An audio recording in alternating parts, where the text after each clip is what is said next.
Pikiran Tio kalut. Ia bingung akan sumber suara itu. Apakah dari lagu yang sedang diputar atau dari sumber suara lainnya? Lalu ia mengecilkan volume tape mobilnya. Terdengarlah dengan jelas suara seseorang sedang mengerang dari kursi belakangnya.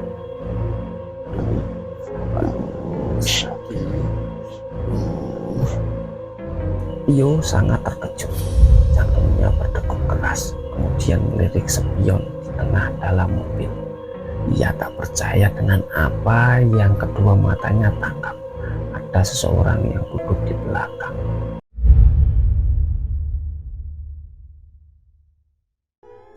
Assalamualaikum warahmatullahi wabarakatuh. Halo semua sobat Cipta Cerita dimanapun kalian berada. Kembali lagi bersama saya Anto selaku announcer dari kisah horor Cipta Cerita Diary. Oh ya, bagi yang baru gabung, kalian bisa bantu kami dengan menekan tombol subscribe agar channel kami semakin berkembang dan kami menjadi semakin bersemangat untuk membuat cerita horor buat kalian. Oh iya, bagi kalian yang sudah subscribe, kami doakan semoga kalian diperpanjang umurnya, dilancarkan rezekinya, dan selalu diberi kemudahan.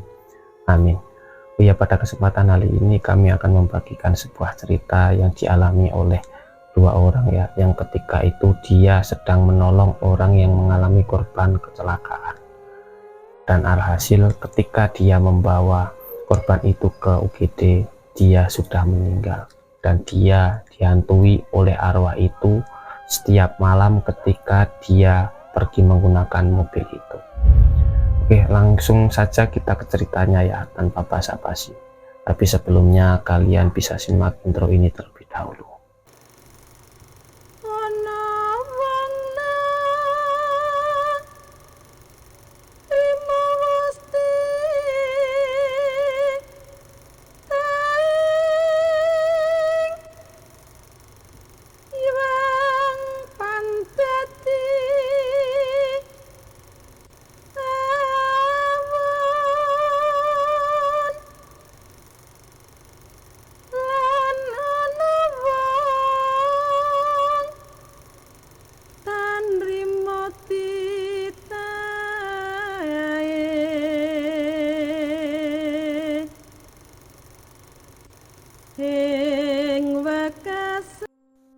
Nama, tokoh, dan lokasi yang spesifik akan disamarkan karena untuk menghindari hal-hal yang tidak diinginkan.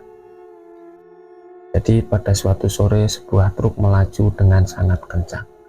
Si sopir tampak kesulitan berusaha mengendalikan truk yang menjadi liar. Truk itu mengalami masalah pada pedal gasnya. Saat melaju pada gigi 4 dengan kecepatan 80 km per jam, tiba-tiba pedal gasnya tidak bisa kembali ke posisi semula.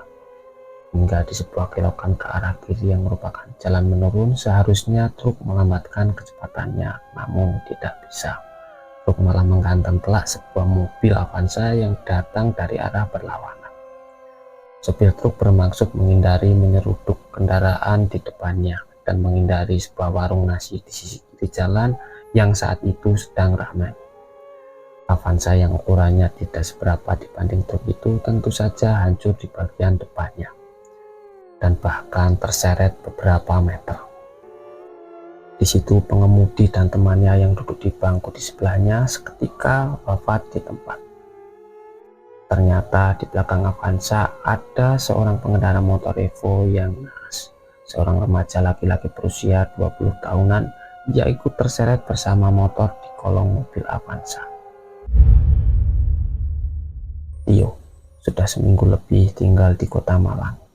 Ayahnya adalah seorang tentara yang sedang dipindah tugaskan dari Semarang ke Malang.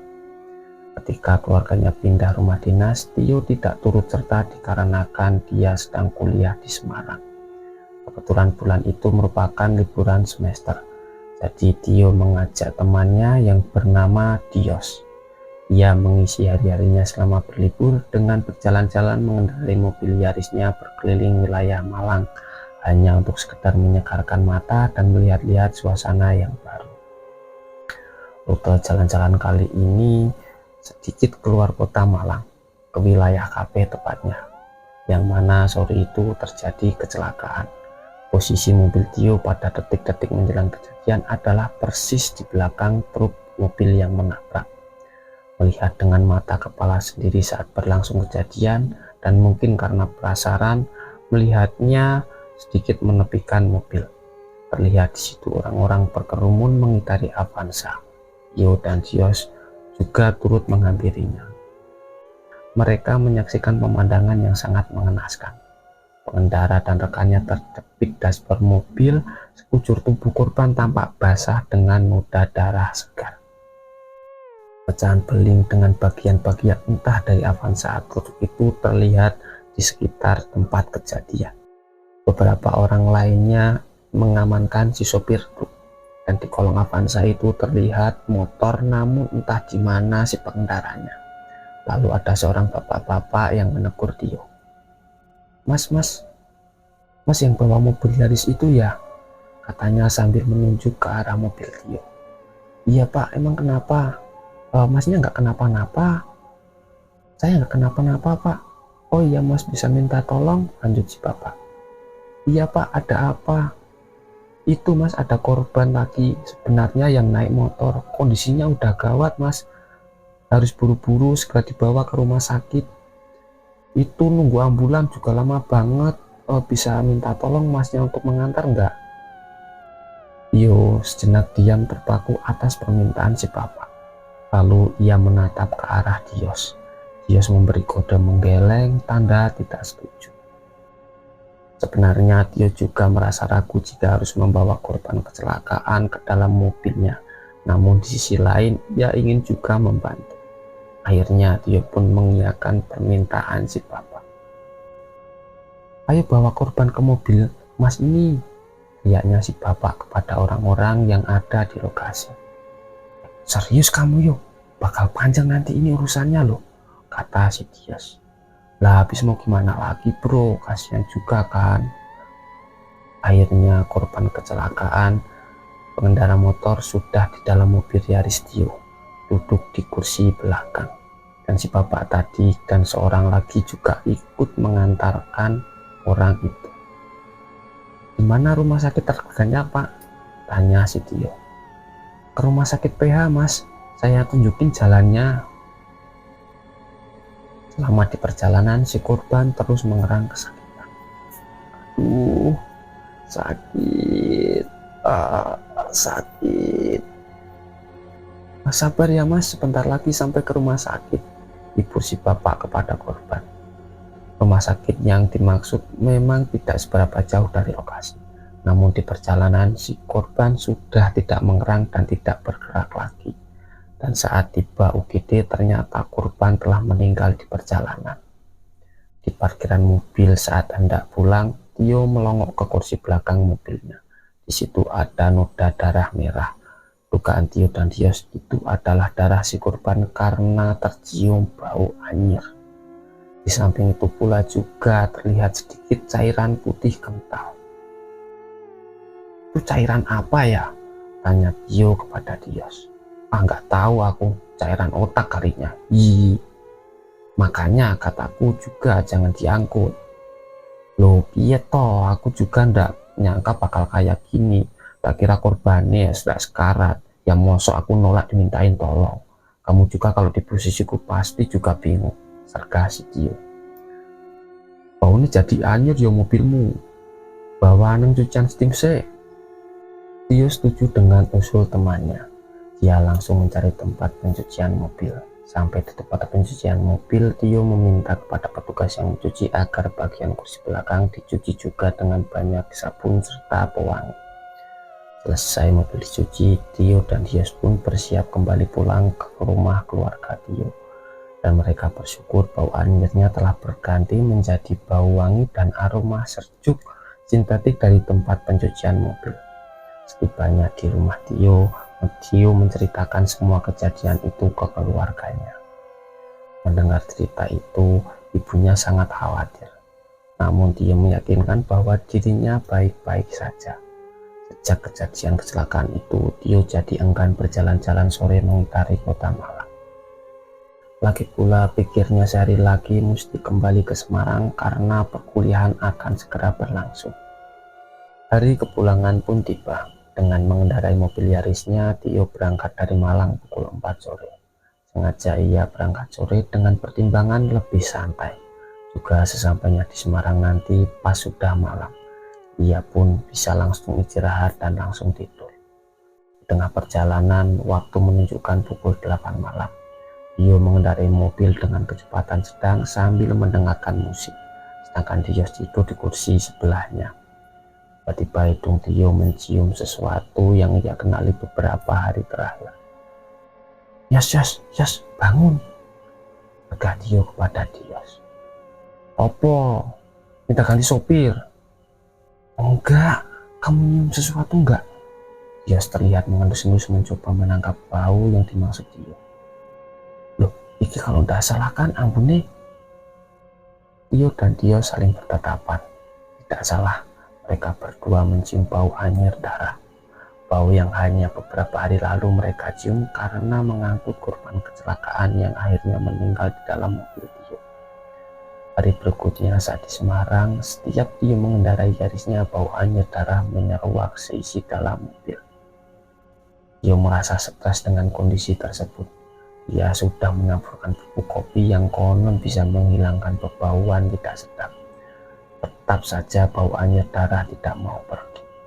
Sampai-sampai ia bela-belain ganti jok mobilnya sekaligus karpet bagian belakang. Tapi tetap saja bau anyir darah tercium. Anehnya bau anyir darah itu hanya tercium santer jika hari menjelang maghrib sampai sepanjang malam hari. Akhirnya Tio memilih tidak menggunakan mobilnya apabila hari sudah menjelang malam.